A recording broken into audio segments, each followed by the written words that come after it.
Hey everybody, welcome back. It's Bruce P. Squirrel, and today we're gonna design a t-shirt. And I decided to do Tuah Nation. Alright, yeah, it's based on the latest meme and stuff, so let's design a t-shirt. This is actually a time-lapse version. I think overall I probably took about an hour to do this with a break or something. But, alright, so let's get started. I'll usually have a concept in my head of what I want to design. I have so much experience that I know what I want. I know exactly what poses I want for something, and so I'll look for the poses if I'm gonna draw something original or not. I do have a Storyblocks account where I can find stuff because I'd rather do something and not use references that are copyright. So I do have an account with them, so I'm going to use references from there which I can manipulate myself without getting in trouble, and I'm indemnified to like $1 million or something. Alright, so I did choose a video reference, like I'm going to use the video. I'm actually gonna pick up a couple of stills off of the video. I'll screen shoot it, find the best pose that I like of the hawk, actually. Yeah. Alright, so I'm just opening up Illustrator right now. I don't know if I can talk for like 10 minutes straight, because I never did like a time-lapse where I'm talking through an artwork that I'm actually doing. Alright, my Illustrator's slow, that's why you always see the spinning wheel of death there. Alright.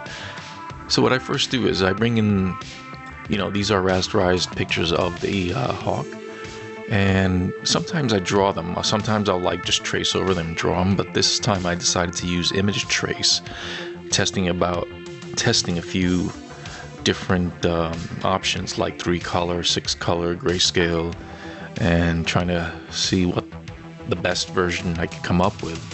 I was thinking I'm gonna do a athletic shirt, like a varsity type shirt.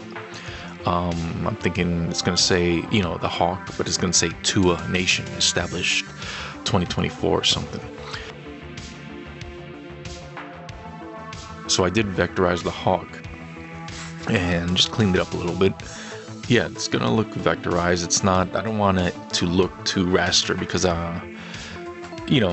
sometimes the colors don't come out too well in the gradients and everything. So I cleaned it up after image trace, and the next thing I want to do, I had in mind that I kind of like navy colors on athletic heather t-shirts. So I'll usually recolor it, but I found this new thing in Illustrator where it's something called generative AI coloring or something. So I decided to use that. It's an experiment. I could tell it's new because immediately after I used the filter, it asked me it asked a survey about it.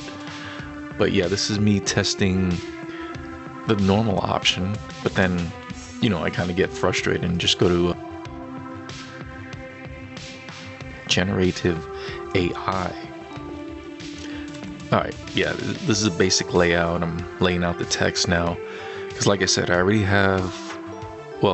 know what I want in the design. Alright, let's see. There might be pauses for a while. I can't talk through the whole thing, but I'll try. Everything is neat in my folders. I have prefixes for all my designs depending on what I'm doing, if it's Halloween, oddball, generics, or something. Alright, I don't know why I went back to the references. Maybe I'm looking for a nice headshot.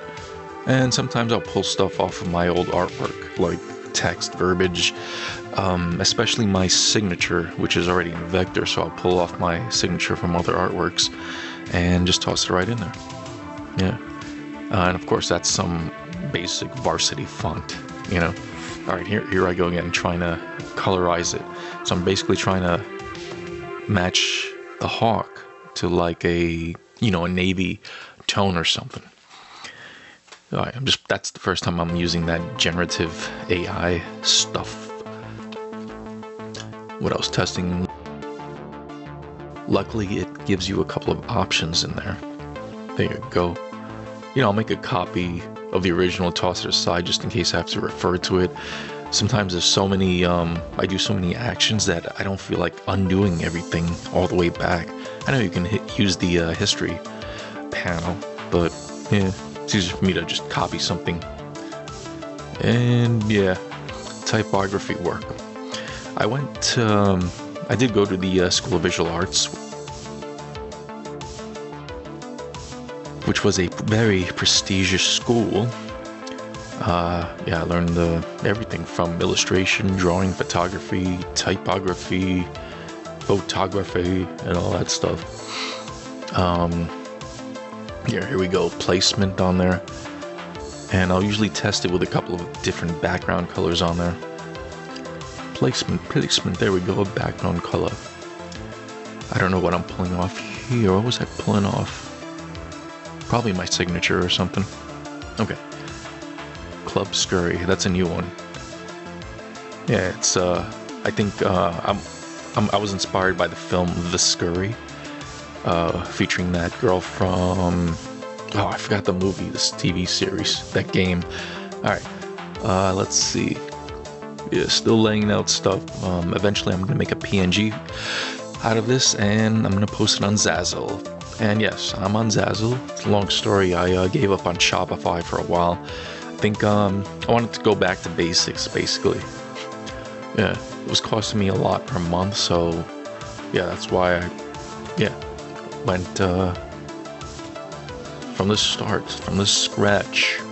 See how that works. After I'll upscale later on or something. Yeah.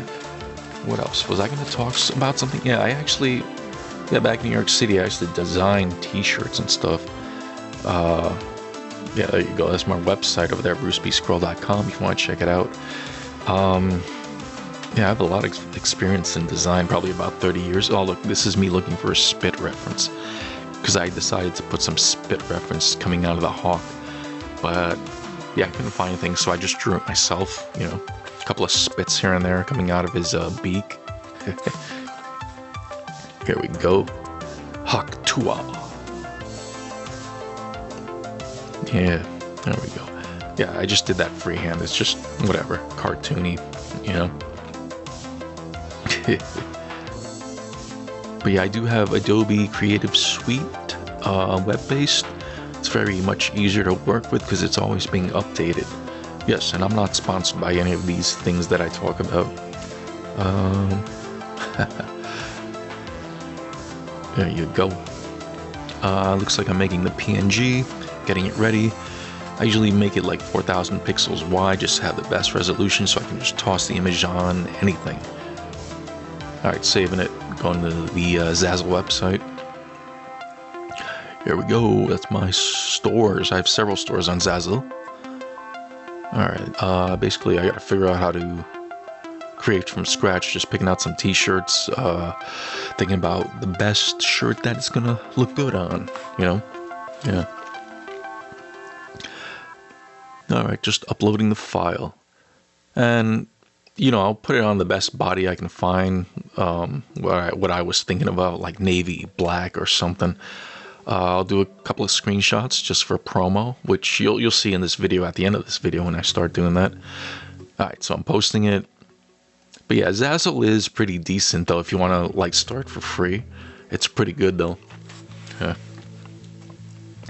Tags, you add your tags, you add your title, you add your description, and everything. But I do miss Shopify sometimes. It was very more intuitive and, yeah, easier to work with, like the interface and everything. Alright, posting it up. Sometimes you do have to wait for approvals for these things, but it's pretty easy as long as you don't use licensed words for your tags. I can't use Star Wars or anything, the word Kung Fu Panda. You gotta find variations of keywords to get around it and stuff. Alright, here we go, screenshots from the shirts. So I took a few, yeah. But yeah, this was interesting, just showcasing how my thought process is in making this shirt. Alright, kids, yeah, check out my website, brucepsquirrel.com. Subscribe if you haven't. I'll do more of these videos. I know you guys like my toy videos and the oddball stuff, but yeah, I'll do some more of that too. Alright, for now, I'll see you kids later. Bye. Yeah, click the next video here and there. There'll be like recommended videos. Alright, bye.